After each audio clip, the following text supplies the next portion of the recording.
Bonjour et bienvenue à tous pour ce temps de jeûne et prière à EB Saint-Malo. Le début d'année, nous voulons le mettre à part dans le jeûne et la prière à l'écoute du Saint-Esprit pour connaître la direction du Seigneur.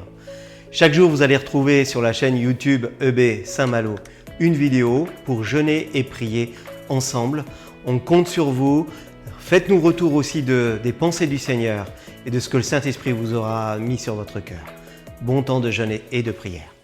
Bonjour à tous, c'est la dernière vidéo du temps de jeûne et de prière EB Saint-Malo. Et j'ai le plaisir avec vous de terminer en ouvrant la parole de Dieu avec Matthieu 6, 9 à 13. Soyez pas surpris, c'est la prière du Notre Père. Une prière qui est vraiment faite pour chacun de nous. Et je voudrais la partager avec vous au fur et à mesure de ma lecture.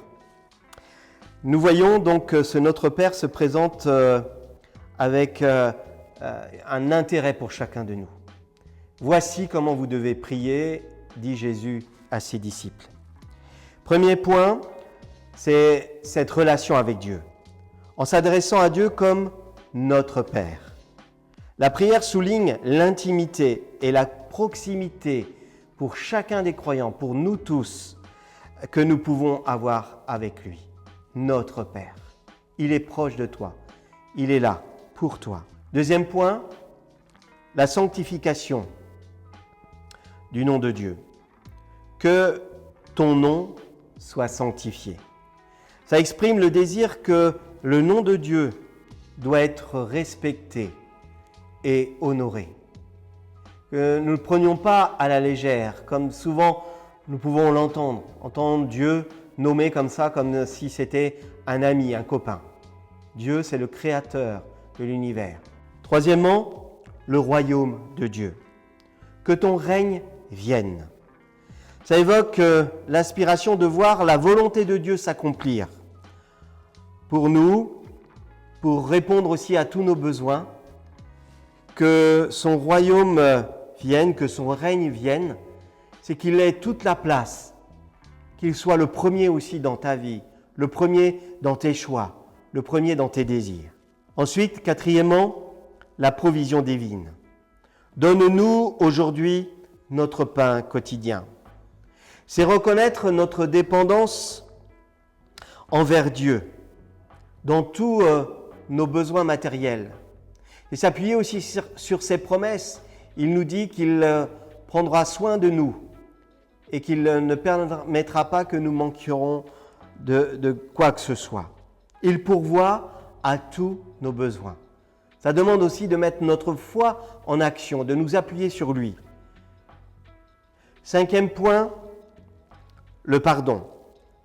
Pardonne-nous nos offenses, comme nous aussi nous pardonnons à ceux qui nous ont offensés. Ça souligne l'importance du pardon dans nos relations humaines. Pardonne-nous nos offenses. Nous avons besoin d'être pardonnés, mais aussi de pardonner aux autres. Grand défi. Pardonner à ceux qui nous ont offensés.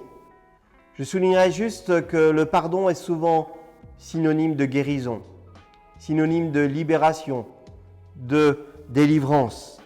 Le non-pardon nous enferme, le non-pardon nous fait souffrir. Pardonne-nous nos offenses, comme nous pardonnons. Sixième point, la protection contre le mal. Ne nous soumets pas à la tentation, mais délivre-nous du mal. C'est ce besoin d'être guidé. C'est ce besoin de protection divine. C'est ce besoin de sentir que nous pouvons nous abriter sous ses ailes, à l'abri du Très-Haut. Ce passage nous invite vraiment à un temps de prière connecté à notre Père. Ça nous donne de dépasser les circonstances, les temps, de dépasser aussi nos peines, nos difficultés, de nous appuyer sur Dieu si nous sommes dans telle ou telle difficulté, parce qu'il aura soin de chacun.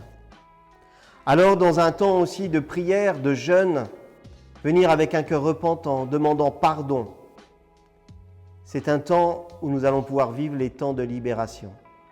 Alors, dans ce début d'année où nous avons été à l'écoute du Saint-Esprit, où nous avons jeûné et prié, Je voudrais juste te dire de ne pas perdre cette habitude, pas parce que juste c'est en mois de janvier, mais de te réfugier dans ton lieu secret, dans ta chambre, de plier le genou et de demander au Seigneur, à notre Père, ce qui est bon, ce qui est juste pour notre vie.